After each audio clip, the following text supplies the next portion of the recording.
Everyone, welcome to the Agile Austin Coaching SIG. We meet the first Monday of every month here on Zoom. It's going to be virtual for, I think, quite some time to come, as the pandemic does not seem to be abating. But we meet at 6:15 Central Time, as we are based in Austin, Texas.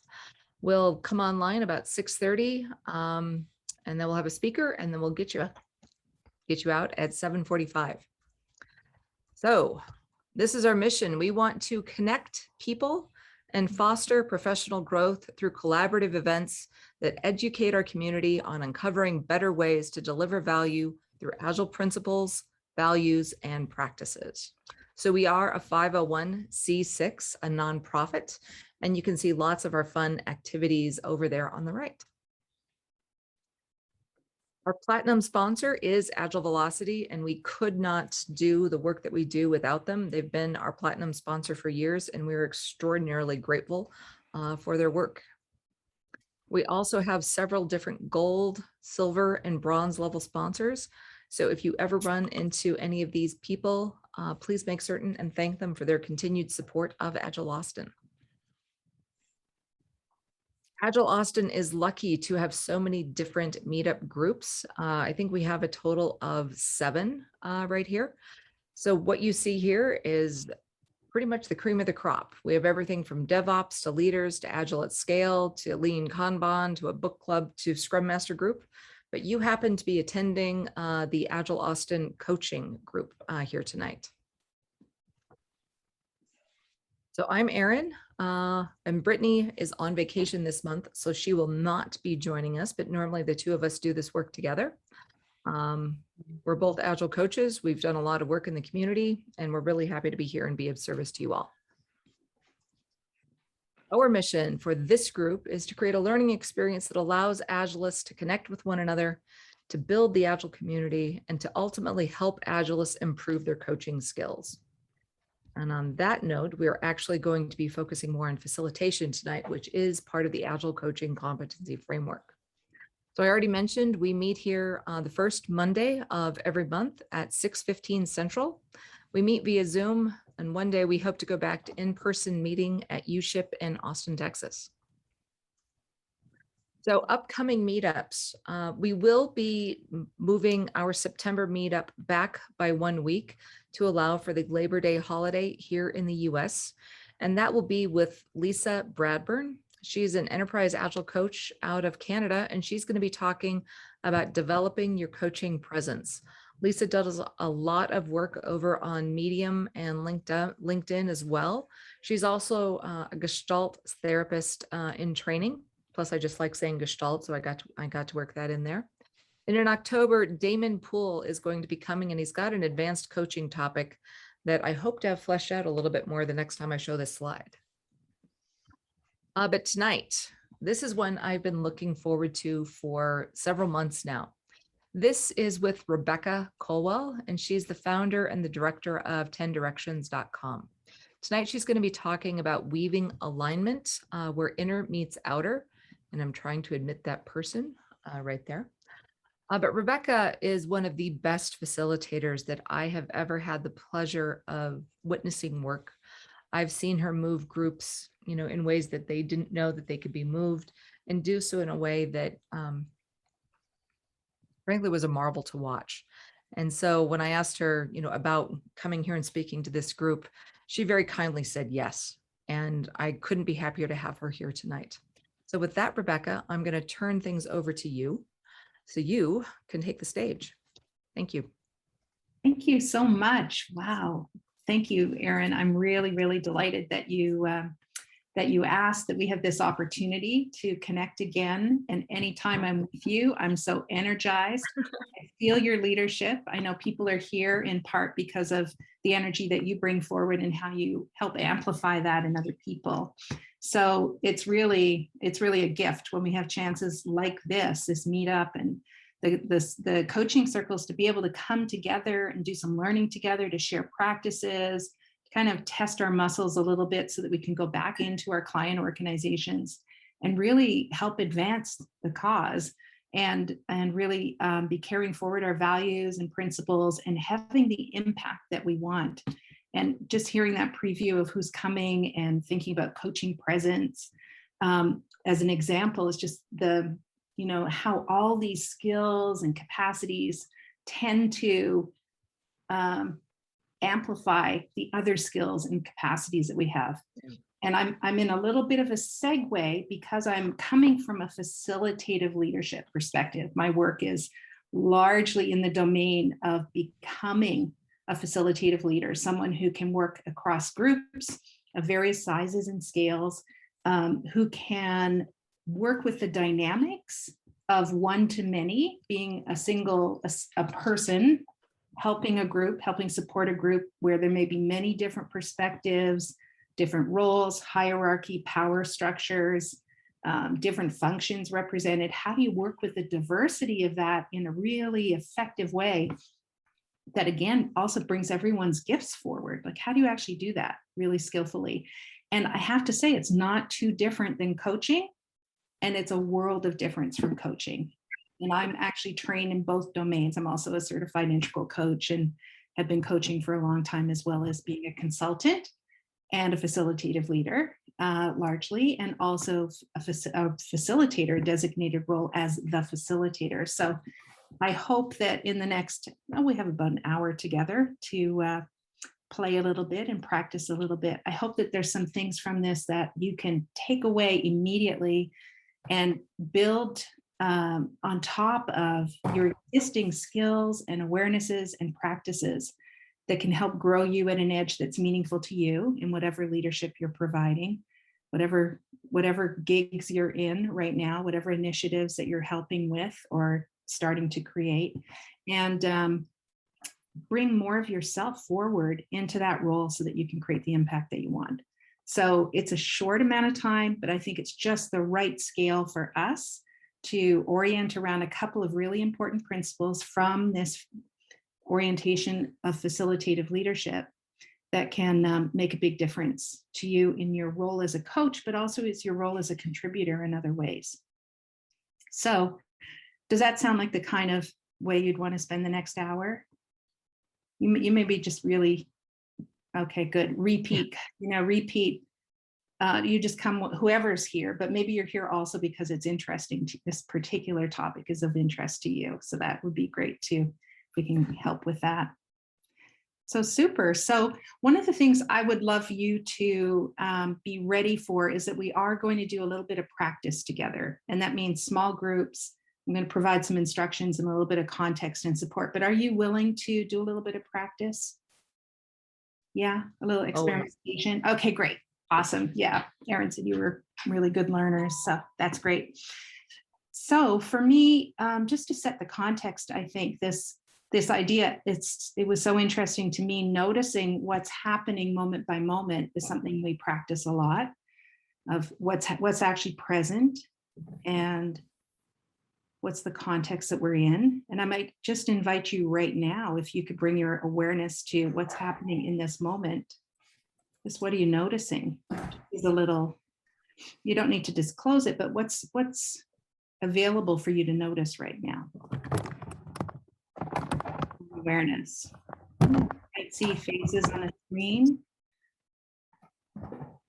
To me, dog popped up, just dog. Colors, I'm seeing, red, you're looking curious.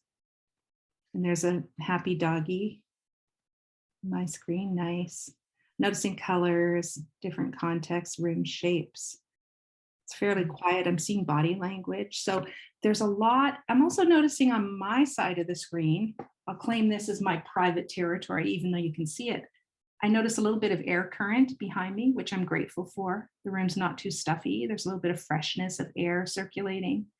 You might notice the chair you're sitting on, how comfortable, or maybe you need to adjust your posture. So all those things are available to us if we're aware and open to notice them.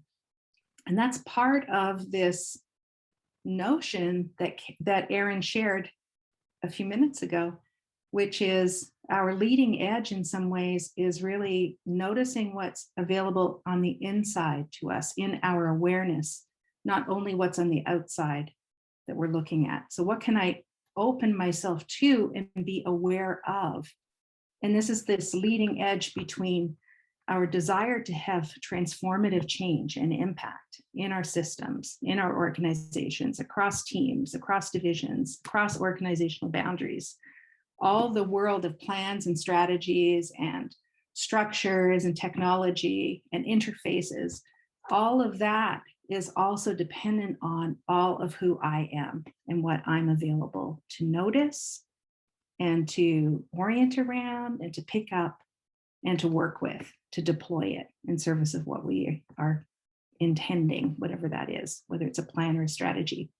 So we believe leadership development for this kind of transformative work that you do as Agile coaches starts on the inside. It starts inside you. And my guess is many of you are very technically competent, that you have lots of skills and ability and track record, and you can perform. I see beautiful, almost not quite Gantt charts, but Post-it notes and examples of plans and how they might be laid out, that we're in the world of making things happen, but there's also this opportunity for, and Carrie's popped it into the chat, self as instrument. And that's really where our growing edge can be in this work, where we start to realize I can create even more impact if I start to bring or continue to bring awareness to myself and how I show up and what I'm paying attention to and what I'm calling forward to help the group. So I was laughing on the inside ever so slightly when Erin said, you know, she was saying where inner meets outer. And then she said, I have to let someone into the room. So someone on the outside into the inside. So hopefully every system flirting with itself again. Exactly. Just at that moment. Yeah. It's all reinforcing. So I think the real key thing here is that we can be really more skillful as leaders, as facilitative leaders.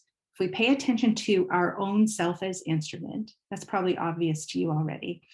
And we can start to develop and grow and cultivate the skills that make a big difference. And what I'd like to share with you for our practice is something that can make a big difference as we're weaving alignment in organizations. And I've had this inkling that there's some leadership development that wants to happen in the world, where we're learning not just to command and control, to execute our plans, to be to be strategizing and initiating and holding people in a process to achieve outcomes, but also some leadership development around how can we weave alignment when we have multiple initiatives happening, when we're working in matrixed organizations where there's lots of different initiatives happening and different needs and interests that are all important and need to be actually all included. They can't be one dominating over the other. We have to somehow knit them together or have them aligned so that the organization can be as complex as it needs to be successful in the environment that it's in. And we've been experimenting with this idea of weaving alignment as a way of holding this basket of skills. And I'm going to share with you a little bit of orientation around that first involves thinking about scale. So when we're in transformative, we're under transformation, like we're doing an agile transformation of some kind in an organization, we're creating some initiatives, we're asking people to do things in new ways. Part of what we're noticing is that there are multiple commitments that people have, that teams have, that organizations and divisions have. And we need to find a way to rationalize or at least simplify how they're connected and how they're impacting each other, or else we're going in a little bit blind. So that's one of the things that we need to pay attention to. We also notice that there's a possibility of creating more capacity for alignment as we're doing our work, that we're actually growing the team skills or the organization skills as we're intervening. We're teaching people how to do things in maybe fresher ways, or using new approaches to the way that we're thinking about problems, or maybe even better ways of communicating around core needs, let's say. So there's a way that we're also able to build capacity, and we're looking for ways to put people at the center, to not be dominated only by systems and the external needs, but also having a deeper understanding of how people are really core at the core of our Agile approaches. So when we're looking at scale, we could have a question of scale between, you might think about an Agile coach being a one-on-one relationship. And then what are the needs as we progress to an enterprise Agile coach? What becomes a defining factor? And I would say that facilitation is one of those things that needs to be added into the skill set, because we're working more and more, not only with individuals, but also individuals within teams, or individuals across teams, or teams with other teams, that the work becomes more scaled across those boundaries. We're working from one-to-one to one-to-many, from a team to cross-functional to across divisions to cross-organizational work as well. So the scale that we're working at, as that increases and we're dealing with multiple scales, that work can't be scalable unless we're working with the impact from ourselves. We have to scale our own personal impact. And one of the ways we can do that is to grow our capacity to take perspectives. And a very simple way to think about that is that the more perspectives we can hold, in some ways, the greater development that we have available, the greater mind power, you could say, we have to be able to use in our work. So taking perspectives, or taking on more perspectives, or learning how to take perspectives and noticing what perspectives I'm using, becomes a really important developmental skill that we can pay attention to. And I discovered in my work, my change work really early on, that there are some people who can't take a perspective on how they see things. They're captured by their way of seeing things, and they can't really hold a different view. So no matter how well you present a case for change or an option to see things differently, they just can't see it outside their own way of seeing, that they're captured by their first person view of the world. And that was a big kind of, it was like sand in a shell for me, an oyster shell. Like, it really irritated, and it went on and on, like, what is that thing? How do we shift the way of approaching change so that people can actually be part of it, even though they might not be able to hold more complex perspectives? And I started to get into this whole inquiry about how to do change work, including in perspectives. It got very complicated. And I'm at the other end with this gray hair of where it actually can be really simple. And I'm going to share the simple part of it so that you don't have to struggle through the other part of it. I'd like to focus on 3 essential perspectives, give you a little taste of this. And both Aaron and Carrie have been part of, have experimented with this previously. We're going to look at the 3 primary perspectives and how they can actually really influence not only myself as instrument, my effectiveness, my impact as a coach, but also as a facilitator. And for me, in the facilitation I do, I'm always noticing these perspectives. I'm using the skills that relate to these perspectives, and it has a big influence over how I can track what needs to happen and how I can support those things to happen in the group. So, are you up for hearing about the 3 perspectives? I promise it'll get even more exciting because you'll be practicing some. Okay, great. Thanks for your show of energy there. So this, the 3 core perspectives are something you're probably familiar with already. First person, second person, and third person. Maybe from English, grade 9 English, right? Noticing. So first person, I'll just do a very quick kind of recap, and then we can talk about the skills that go with them. First person perspective is my own sovereign point of view. It's me and my way of seeing things. And I have a right to see things in my way. I can hold my first person perspective as my viewpoint. It's my subjective way of seeing things. It includes my feelings, what I care about, my emotions, those that are mine, my own value judgments as a person, my personal history, and other things that are really unique to me. It's my subjective who I am, my first person. The second person, take a shift. I see some of you taking a few notes, which is great. The second person takes us into the intersubjective, my subjective experience and maybe Carrie's subjective experience. And maybe we can find that we have something in common. So the second person is the space where we're noticing that, where we can become, maybe find our similarities between us in the second person. It's the you, the space where I inquire about you. How are you doing? And maybe I can pick up that second person point of view and go, oh, I can really resonate with you. I've got that. Yeah, I see how you're seeing things. For some of us, it's hard to see through that other person's perspective. It's more difficult. So the second person would be the territory where we go, we've got shared values. I notice here in this group, we have some second person realities, some intersubjective truths, which is, I think you all flashed on, you like learning. You like coming to these meetups, right? You like being here and like practice. You like practicing. We have some values around growing our skills that are probably very similar. So there's a second person of this group that I can notice. And I actually can join with you and find my way in and go, oh, I like these people. I kind of could hang out with you. We've got some things in common.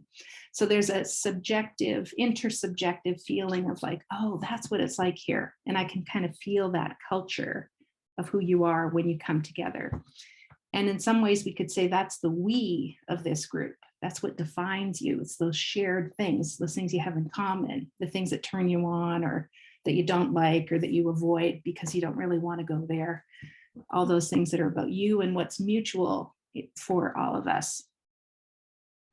So the third person is the objective reality. So it's not so much what we share and what we care about, it's what we see when we look out at what's here. It includes the facts, the evidence, the proof of something, the objective things that can be measured, like our plans can be reviewed. We can see that there are 7 objectives and agree that that's true. There's 7 objectives in our plan. They're the things that outside observers would say, yes, that's how it is. So there's a little bit more of a scientific kind of view of things coming from a third person objective perspective. Does all that make sense? That little review of, yeah, those 3 primary perspectives. So as a facilitator, here's where it starts to count. When I'm with a group, I'm listening for who's speaking from their first person.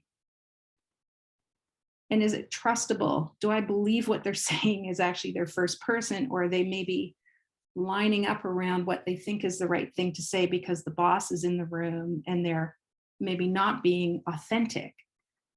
Or the flip side, are they not really expressing what they care about because they're not sure how to do it? And I need to help support them to be able to speak, to feel like there's enough safety to actually speak their own truth, their first person.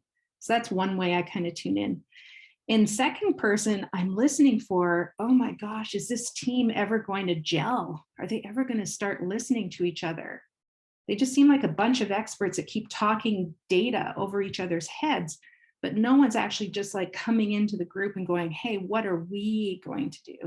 You know, that moment when a bunch of experts shifts into some coherent, like, oh, okay, now they've kind of got it. They're on the same page. So that's something else I'm listening to in the second person and third person. Oh my gosh, it's awful to have meetings without having the facts on the table, especially when you need to make a decision. So thinking about what information or data do we need? Are we all able to see it and have time to digest it properly and make meaning from it? So that's one way the third person kind of comes into play, and I can pay attention to the planning part of our meetings or engagement as a facilitator. But it's also something that I watch for. Sometimes what happens as facilitators, we notice people are talking about, they'll sometimes say things like, well, we all agree about this. We've already committed to do this. And you realize that that's actually not everyone's agreement. It's not a plan. And it's one person basically trying to build a coalition around what they care about. So there's also ways that we're not very skillful in using those perspectives. So if I were to break it down, I would say there's 3 primary skills that you can practice that will help you be more skillful facilitators around groups. And maybe I could test your acumen here and ask you, for first person, what do you suppose the skill, the communication skill would be for effective first person communication as a facilitator? Anybody want to open your mic? I think you can open your mics. Shane, is that you opening your mic? Taking a stab? Yeah, what would you say the skill is? Active listening. Okay, that's a great guess. That's a reasonable contribution. And I would say for first person, it's sharing my first person experience. So it's more like expressing. Right. Yeah, and you're one step ahead of me, which is awesome, because active listening is actually a second person skill.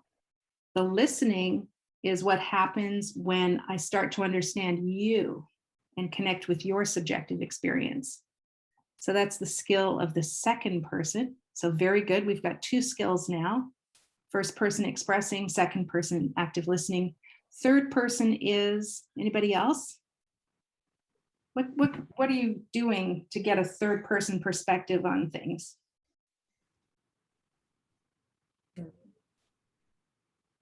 Empathizing. Maybe a little bit more neutral than empathizing. I was So thinking analysis, but Yeah. I don't know. Research. yeah, Witnessing. analysis and research, kind of more in that vein. So you might say observing, just being a neutral observer or watching, versus the empathy that brings us into relating. So Woody, I think empathizing might come more into that second person, active listening and empathizing. Does that make sense, to understand who we are? And then the third person is this objective, now this more objective view of what's going on. And I can take a view on just about anything because I'm free as in third person. I'm not trying to bond or trying to express myself. I'm just noticing what's in my awareness. So awesome. So those are the 3 primary skills. So what I'd like to do is give you an experience, a taste of those, and notice what's easy for you, what's maybe a little bit more challenging, and just what else is coming up for you arising around this, because we're practicing these skills all the time, sometimes without being conscious about it. So if we bring our conscious awareness, we might notice some things we could fine tune or up level a little bit. So are you game for a little bit of practice now? Okay. All right. Awesome. So we're going to do what I'd love to do is invite people into triads. So let's see if our numbers work out. Maybe we'll do, Erin, is it possible to do triads with one group of 4 Let me recreate. Hold on. Or if you're willing to practice, we can make and keep me out. Hold on just a second. It's only wanting to give me, so I've got 5 rooms. I've got 3 add a room. Okay, well, if you could do that in the background with 3 people in each, and if you have to add an extra, that would be okay. I can explain the other parts of this. Mm-hmm. So the person with the shortest hair will do the first person role. And then the other 2 people, one person will be the listener and one person will be the observer. If it's your turn, if you're the person with the shortest hair, Red's nodding his head because he thinks he's going to be the shortest hair in his group, possibly. Depends. But whoever has the shortest hair, yeah, what you're going to do for 2 minutes is tell a story about when your perspective shifted, when you went, wow, I see maybe more perspectives now. And it might have been in your childhood or something that happened last week. Just a quick story in 2 minutes about a time when your perspective shifted. The person who is a listener is going to listen. That's their role, to actively listen. And then the observer at the same time will just be noticing what's happening. So that's the very basic first structure. So in your 2 minutes, you're expressing, the listener is listening, the witness is observing. Then we'll do 2 minutes where the person who is listening will reflect back what you heard. And you can ask a question like, is there anything missing that would make this feel more complete? So you can actually check on whether your listening was complete or not. And the person who was expressing might say, yeah, it was pretty close, but there's this one thing that was really important to me, and it was this. And then you can say thank you in that time frame. You have 2 minutes to do it. So you can kind of clarify your listening to see how on the nose you were for that person who was speaking in their first person. And then the observer will have 1 minute to share, what was it that you noticed? Where was your awareness going? Just notice how free your awareness is, and share what came up for you. So that whole structure will be 2 minutes. You might want to write this down. 2 minutes. Actually, I can put it in the chat too. Here, I can as well. So Can 2 you? minutes, 2 minutes to share, 2 minutes to reflect. Yeah. To do the active listening reflection back to the person who spoke. And I have a keyboard and there's a key that's broken. Okay, so the speaker is saying a time when my perspective changed. The listeners listening and then reflecting back for 2 minutes. Thanks, Erin. Perfect. Yeah. And then at the end of that, we're going to shift roles. The speaker becomes the listener becomes the observer, and the person who was the observer becomes the speaker. So you just rotate your roles and use the same time frame to go through. We're going to keep you in the same group. And what I'd like you to do is anything you're noticing as you go along, take notes for yourself about, oh, was there a highlight here? Is there something that kind of, I find really interesting, or anything about my own habits or patterns that come up? You can just take note of that. And then we'll have time for a little bit of synthesis and debrief when we come back. Any questions? No, I can tell you're so used to doing great practice. So how many times will we cycle roles? 3 times. You just do each role once. Okay, so yeah. So we will cycle 3 times. Yeah. Yes.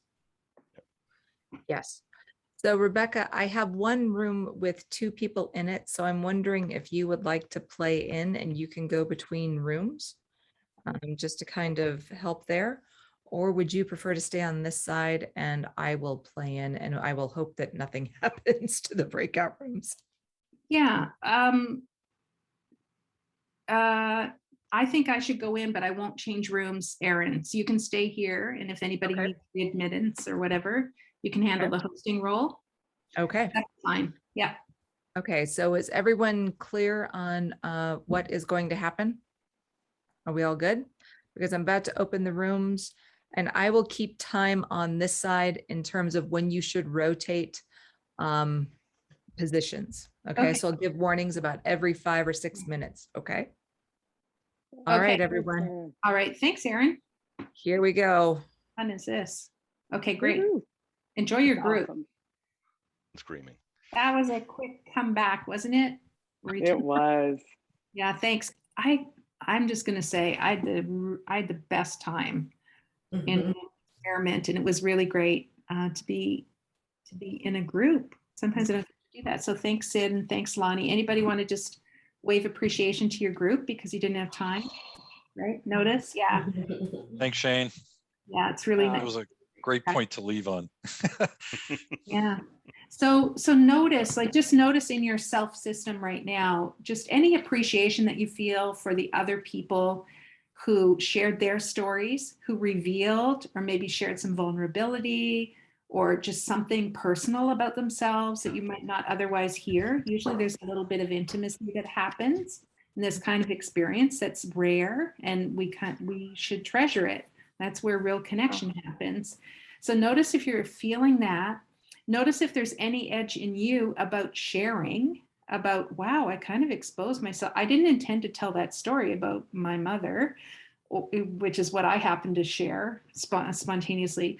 Notice if there's anything there about you expressing and taking that, that bigger, more expansive way of being with other people, because that's really the space where we can cultivate culture, where we can grow more safety, more trust, more ability to be fully with each other so that we can be more resilient, we can tackle more difficult topics, We can be more real with each other. Like that's what cultivates that depth is what we want to cultivate to create more thriving cultures so that we can be more agile. We can make change happen. We can be considering human needs and interests as well as the system. So I just want to kind of encourage our sensitivity to be more fully with each other. And we can facilitate it in lots of different ways, asking the right question, having breakouts, using structures like going into small groups is a really important vehicle when a lot of our work is online or virtual. You know, we're connected across the world with lots of our teams. Yeah. I would love to invite any insights that came up or anything you want to share that you noticed about the experience that you think might be helpful or interesting to share with others. Can I just invite you to do that? Yeah. Just as we were leaving the room, I commented and thank you again, Diana and Carrie. Without getting into sharing stories, the energy for me. So going in, I was sharing that I am at the end of a very long Zoom day. And so being in the meeting, I have Zoom fatigue, yet through that listening, observing, sharing experience, my energy has really lifted. So I equated it to recharging the battery. So it was creating. What a beautiful analogy. Yeah, thanks. We saw empathy, and that was the point we ended on, was definitely seeing empathy in all three of the cycles. Great. That goes a long way, Shane. Being able to empathize. Yeah. Something else that was kind of special for me is in the first, as you're the first person, there's something, I don't know if it's reassuring or there's just something special about really feeling like you were heard. Like it was only for 2 minutes, but I felt very heard by my group. So I just offer that. That was a pretty cool feeling. Gary, I'd love to add to that, like heard and then also seen. Like there was I mentioned this in the room, it was almost like an alchemy of having the reflect and then the observe part of it and how it reinforced being heard. Like that was cool. Yeah.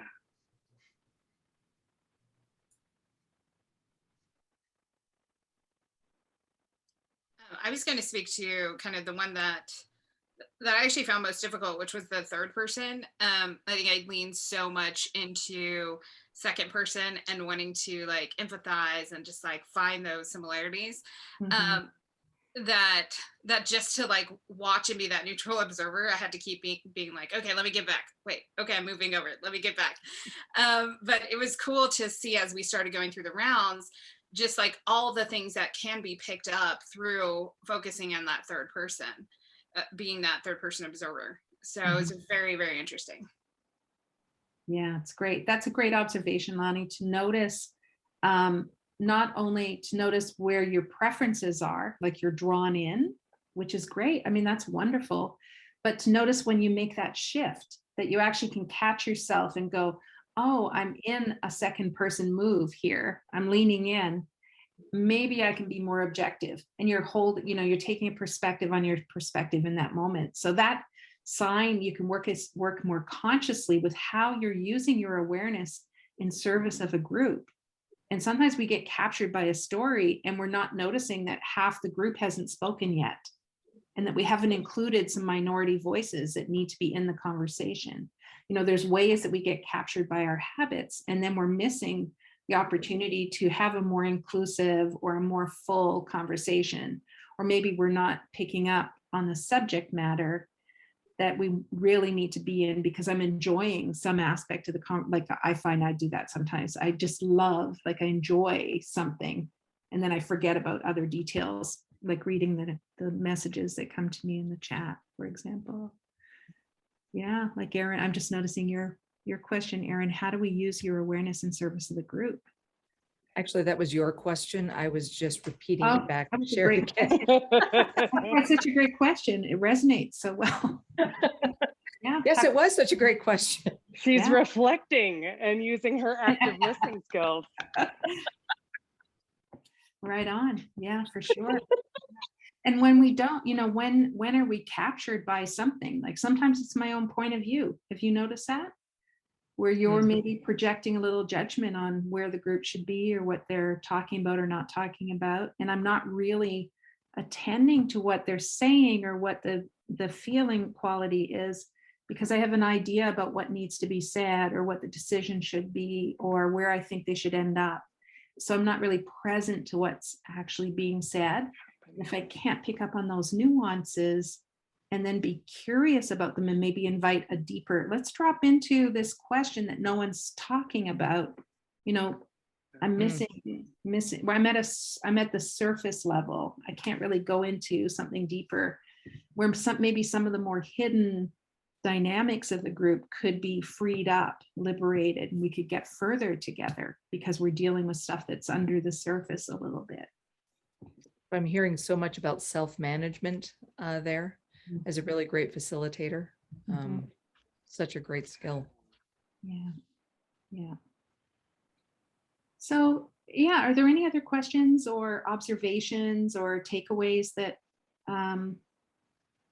I had a question. So I come from a Scrum Master role and I've moved into product management.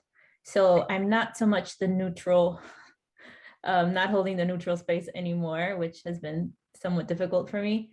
But how do you switch around the hats? Because I can see myself being in a meeting and having that first person hat, and then switching to a second person hat, and then observing with the third person hat. So how do you gracefully go through all the three roles? Yeah, and is this in a meeting that you've called as product manager? Yeah. Yeah, so you want to achieve something with the group. Yeah.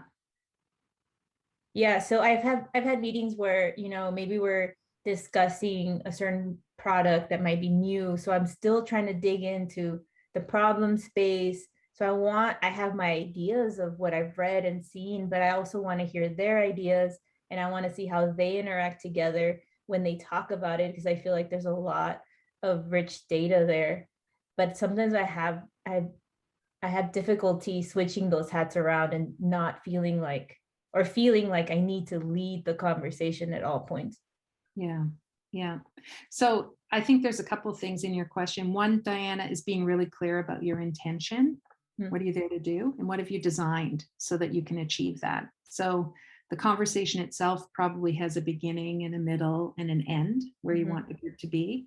And I think within that, a lot of your work is likely going to be more in the second person, kind of listening and helping clarify what people are thinking. If you're in an information gathering mode and like trying to create a shared understanding or solicit a lot of input, a lot of it is listening. So the perspectives are useful, but not to get fixed around, but just to notice what perspective I'm in and is this serving this moment. So you might get captured in this moment where you start to notice, oh, the clock is ticking. What time is it over here? And you lose track of what's being said, like where you're actually not in the we anymore. And you go, oh, is there an agreement here? And so noticing that, bring it back with a question to the group. Can anyone summarize for me where you think we are right now? You could ask that question and the group can reflect back a perspective for you on what the we is, like on how are we doing? Or you could pause and you say, okay, we've been sharing perspectives, lots of points of view. We've put it, we're using Miro or something to take notes. So let's take a look at that. And what do you think the top 3 things are? Ask the group to summarize with you. So there's these other facilitative skills, reframing, summarizing, putting straw decision or agreement, or chunking the information and saying, okay, it looks like there's 3 main categories here.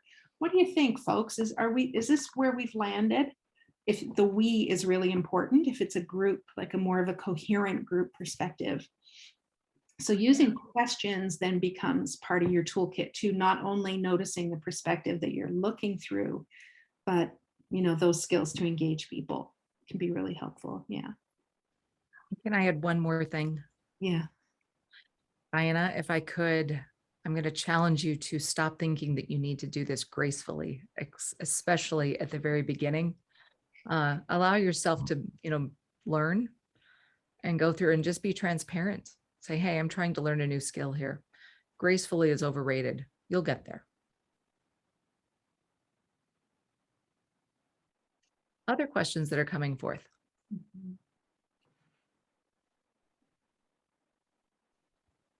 What voices have we not yet heard this evening?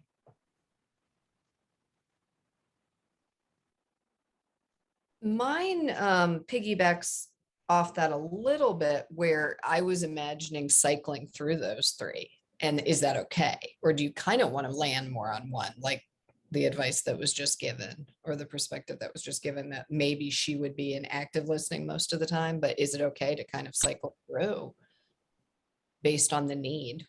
Mm. Can you reflect on the last minute and tell me where you experienced that question? When you were just mentioning, I don't remember, was it Diana, I think, the last person who went, where it sounded like she might mostly be in the second person, Yeah.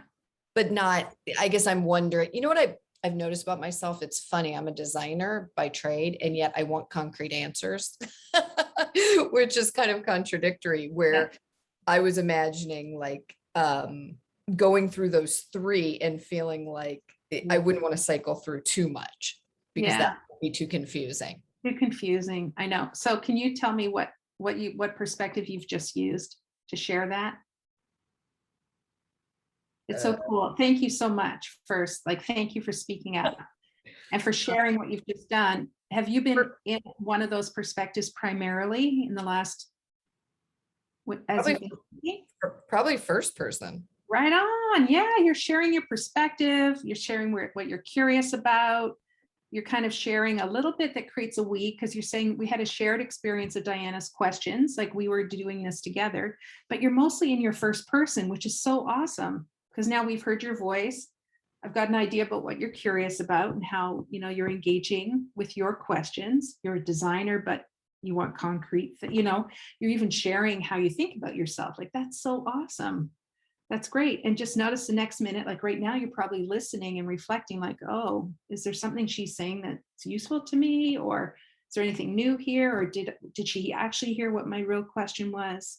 Is she bypassing a little bit? That might be happening for you in your awareness. And I don't know unless we're in a conversation. So like, these perspectives aren't a place where I'm holding. They're sort of habits and patterns. And sometimes they're useful to bring up. Like, oh, I'm going to use my flashlight of really good active listening right now, because I really need to understand what's going on for Sherry. Like, oh, that's so cool. She's a designer, but she wants something concrete. And we've got this project that we're working on together. How does that actually help us? That insight that she's sharing, is there some sameness in the group around that? Should we spend more time looking at how concrete we want to be in this work project that we're doing together? It's great. So I don't know if I'm giving you a concrete enough answer. I'm giving you kind of examples that you might relate to as ways of seeing, because it's not really a definitive 20% of this and 40% of this and whatever's left over to make 100%. Someone has the answer. I think it's 40. That's it. 20. I don't know. So yeah. So out of what I just said, Sherry, is there anything that's useful for you? And would you be willing to share it? It is. I mean, it helps me realize, again, it's interesting. I also teach. In fact, that's what I do most of the time now. And I have a lot more empathy for my students, their adult students, how much they want concrete answers. And we just can't give that half the time. But to give you a little bit of perspective in my group, I was like, are we doing this right? Like, are we doing this exercise right? So it does help me to understand it's not going to be 33.333% of all three. That's ridiculous, right? So it's what works best for the moment. Yeah. Yeah. And maybe even what perspective is missing. Yes. As you say that. Yeah. So what works for the moment and what's not part of the conversation that would be helpful for us. Like, I sometimes notice how rarely we appropriately pause a heated discussion, let's say, and say, whoa, let's look back at the context that we're in. Let's take that bigger meta view of this whole, why are we even having this conversation? Let's take a third person perspective on it all before we get too attached to what's going on here in this heated conversation or this intense conversation, let's say. Like, let's step back and just take a little objective view again. Where are we in our big picture of what we were trying to do? So we can even do that. We notice something's missing and it can bring a refreshing point of view on where we are. Or we need some more first person disclosure and we might encourage it. So you can use it that way too, is like what's missing to round out our collaboration so that whatever you're facilitating becomes a bit more whole and not just the loudest person speaking. We all listen to them and, you know, we miss the opportunity to be deeper together or more complete together. Yeah, those are, yeah, great points of view that you're bringing forward to make this practical. One thing I'm hearing is it seems like first and second are fairly natural because they're part of like the natural ebb and flow. I talk, you listen, you talk, I listen, and then you go back and forth.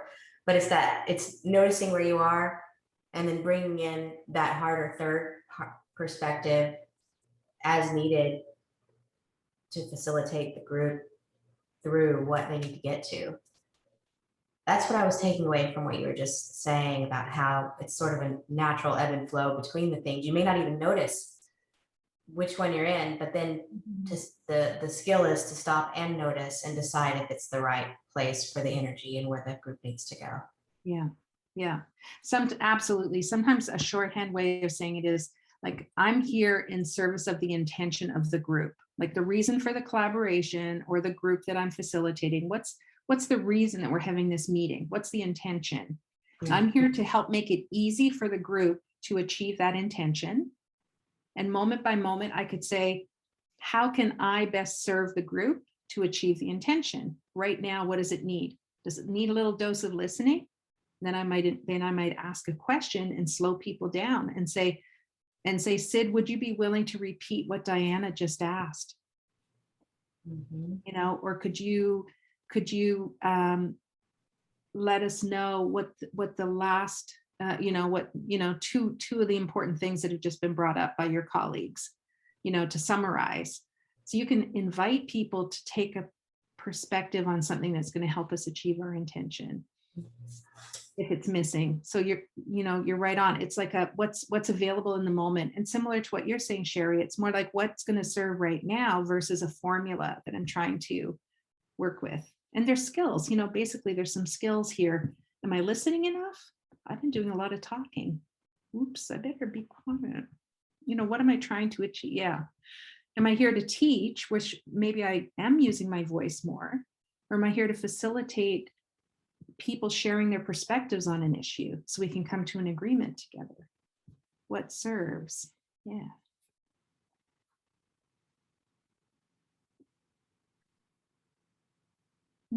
What else is here?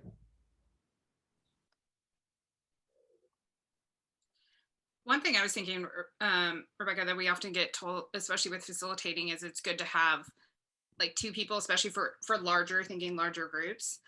And I've seen that even, I will say, even for small groups, like, because I'm doing a leadership training right now, and I want to be focused on whoever's talking to really hear them. And so I have someone else who can like take notes to remember like what we're going to go through or keep track of time.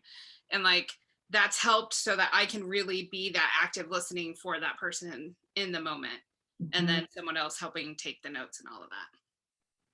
That's awesome. Yeah. Your ability to divide the roles up and then to shift gears when you need to. It's so great, especially if you get along well with your co-facilitator. It's really tricky if you're not in sync. It takes a certain amount of skill to make that possible, but that sounds like a great use of your combined talents and presence for sure. Good tip. So Lonnie's just mentioned, tracking time is one of her examples. And I know Erin and I, in a way, are both playing a little bit of a role here. So I just want to check in with you, Erin, in terms of the container that you've created and where you feel we are in our Normally all we would start wrapping up by about now. However, if the conversation is rich and generative and would like to continue on, I'm happy to continue holding this container. But I also see that Tara said that she had a hard stop and she had to go. So I also want to honor that people might want to have dinner with their family as well. Yeah, absolutely, with the time. So maybe one thing I could do is offer, I intentionally didn't use PowerPoint, slides tonight. But if you're interested in a little bit of just some notes on this and would like to send me a note by email, I'd be happy to share with you. Yeah, just a little reading that covers the 3 perspectives and skills. And I'll just flip it back to you by email if you'd like to do that. My email is rebecca@10directions.com. And it's the word 10, the number 10 spelled out, TEN, directions.com. And I dropped that email, everyone, over into the chat if you'd like it there. Yeah. And I'm also going to give you Rebecca's LinkedIn profile here, so that if you'd like to connect with her on LinkedIn, you have that availability as well. Great. Yeah. And so this is a moment of completion. So I'm noticing that, which isn't a time for me to ask questions because that opens the container up again. So I just want to say I'm really grateful for the opportunity. Thank you, Erin, and thanks everyone for joining in and practicing and sharing your insights and perspectives. Really helpful, and it's great to be with you. I wish you good luck, and if there's any way I can be of support to you in your facilitation or have questions, I'd be delighted to be in contact. So just ping me. It'd be great to hear from you. Thank you. So again, Rebecca's email is in the chat, but if anybody who is listening to the recording and doesn't have it, you can feel free to email me and I will make certain to get Rebecca's contact information to you as well and make certain that you can find her. So yeah. All right. Thank you so much, Rebecca. It was awesome to see you. Yeah, great to see you again. Yeah, thank you. Great to see all of you. Thanks. So just before we're complete here, I'll remind everyone that we will be back again next month with Lisa Bradburn, a Gestalt psychotherapist in training and Agile coach. But she's going to be talking about developing your presence, and that's specifically for Agile coaching. And that will be September 13th, so that here in the US, we can observe the Labor Day holiday, the last summer holiday there. So everyone, it was great. Thank you so much. And Rebecca, this really was wonderful. I've loved watching the group shift from before the exercise to after the exercise and seeing what people got out of it. So thank you all. And everyone, thanks for coming. And I'll get the recording up and posted as soon as possible. Thanks all. Stay well, everyone. Bye. Bye. There. Bye.